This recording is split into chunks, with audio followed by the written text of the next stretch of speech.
So here we are, we're back again. Round 2 of the Six Nations is now upon us. If you haven't checked out my previous video, the review of round 1, then go check it out. Round 2 seems to be, well, probably as good as the hype as round 1. We've got Scotland-France, which I envisage to be a pretty decent game. Hopefully it doesn't rain and therefore it can be pretty open. And then obviously we've got England-Wales, big rivalry there. Maybe won't be as open, but I'm hoping for a good game. And then, of course, Ireland-Italy, which for us fantasy players is an absolute dream. And we must target that game. Best team in the world against Italy.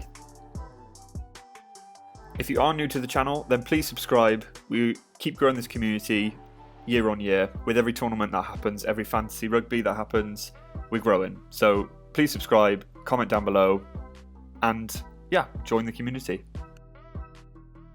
So with these videos, I just like to get straight into it. So first off, in the front row, we've gone for Cyril Bay, Dan Sheehan actually as captain, and then Pierre Schoeman, as some of you down in the comments have said how to pronounce it, is Schoeman as opposed to Showman. He's back in for this week. So Cyril Bay last weekend did pretty well, especially for a loss. So he scored just over 15, just over 15, 16 points he scored. We all know what he can do. I think he's one of the props in the tournament which does stay on for, well, probably the majority of the game. He's got a good engine in him, and he also came back on. I think there was an injury for France in the last game, so he came back on. So it just shows he can withstand the minutes as well. Now, using my captain so early in the team, it usually doesn't happen, but Dan Sheehan is my captain. The reason why, I did notice last time out that they have nullified the point system, especially for back three players. For example, no line breaks and meters made is also lower now. So I think Dan Sheehan against Italy is going to be pretty frightening. He's also just so dynamic. We'll probably play, about 50, 60 minutes. So I'm hoping the first half is a dream for Ireland. Obviously, you can go with any Irish player to captain, but I have gone Dan Sheehan just because of his dynamism, ball carrying, and also loves a try. Then we've got Pierre Schoeman. He's back in, scored 30 odd points last time out, which was pretty decent, and the highest scoring prop, so he's back in. Obviously, he did get a try, which helped his points.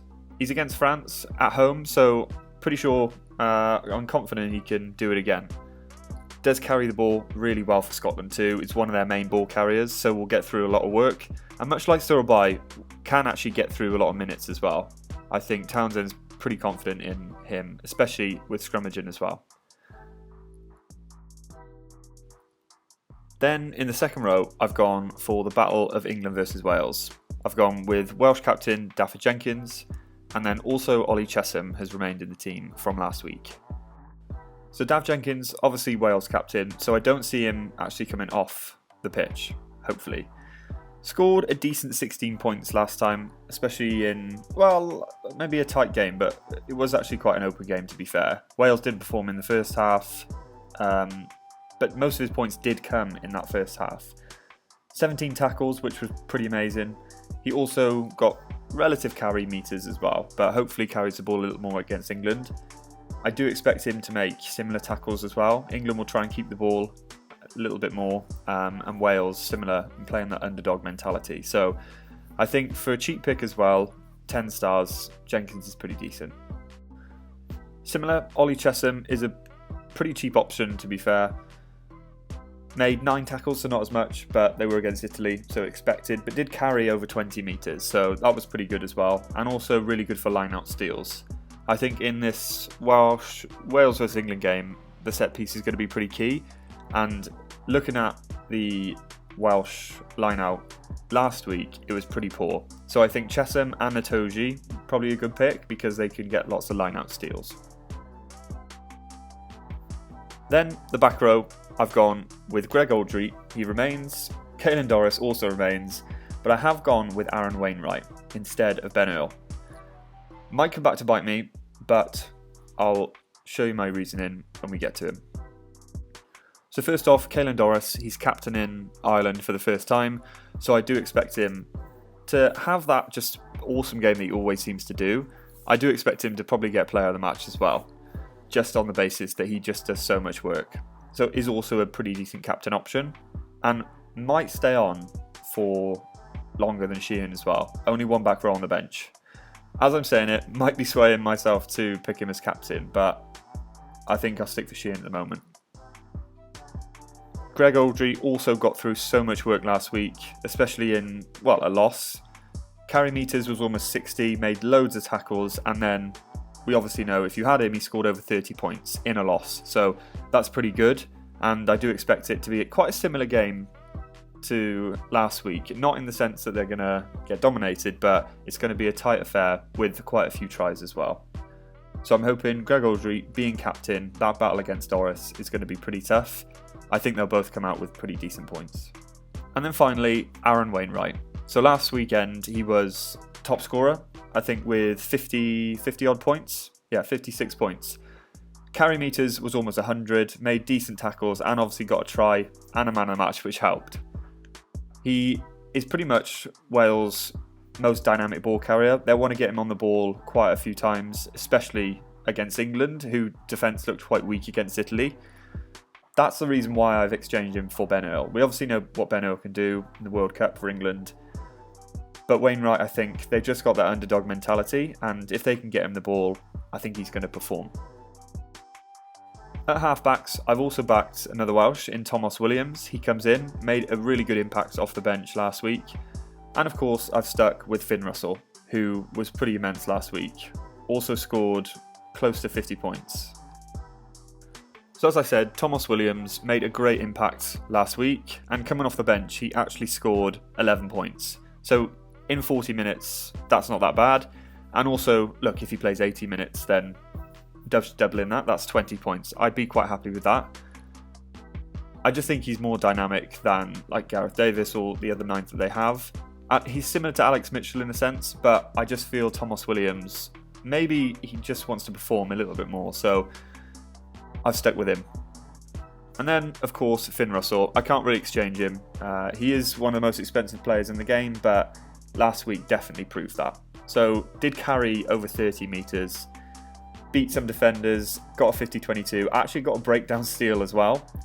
But more importantly, he got 2 try assists, and we just know this is what Finn Russell does week in, week out. Is against France. Sean Edwards is going to be looking at that defence, but to me, it looked pretty shaky, and if Scotland can get their attack going, we know it's going to be a field day. So I do expect high scoring points. Hopefully the rain stays off. Then in the centres, I've gone for Robbie Henshaw, who's in. Ireland have changed their team a little bit. McCluskey and Henshaw are in. And I have also gone with Hugh Jones, who was a decent performer last time out as well. So Robbie Henshaw, he's definitely in it to win it. I did replace him for Aki as well. I was going to put Bundy Aki in, however, he was obviously not in the team, so Robbie Henshaw is in. He is a British and Irish line, we forget. The usual partnership these days is Aki and Ringrose, but obviously both of them not playing. I think Henshaw is definitely starting standard for Ireland as well. Just a shame he can't get in the team at the moment. And Hugh Jones as well.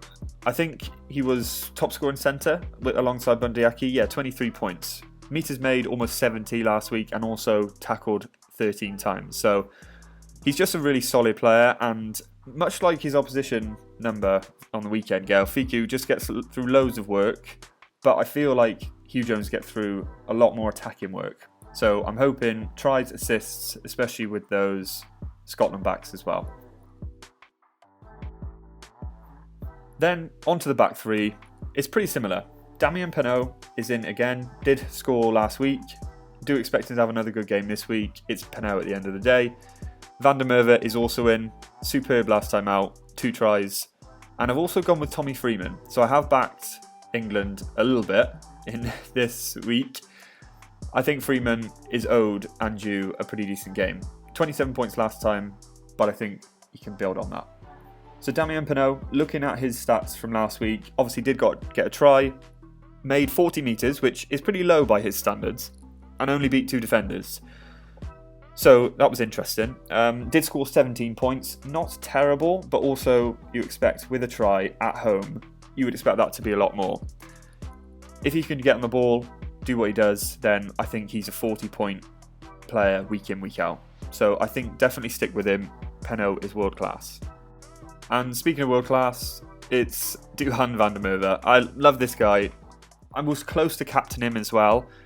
Scotland at home, but then France, they could turn a screw and their defence could just be amazing. So that's kind of why I didn't go with that.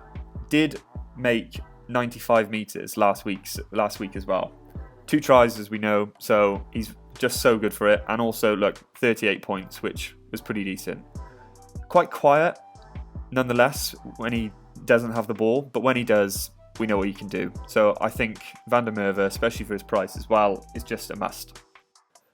And then diving in, Tommy Freeman did make almost 100 metres, 97, few tackles, but beat 4 defenders and got an assist. So I think pretty decent, 27 points overall.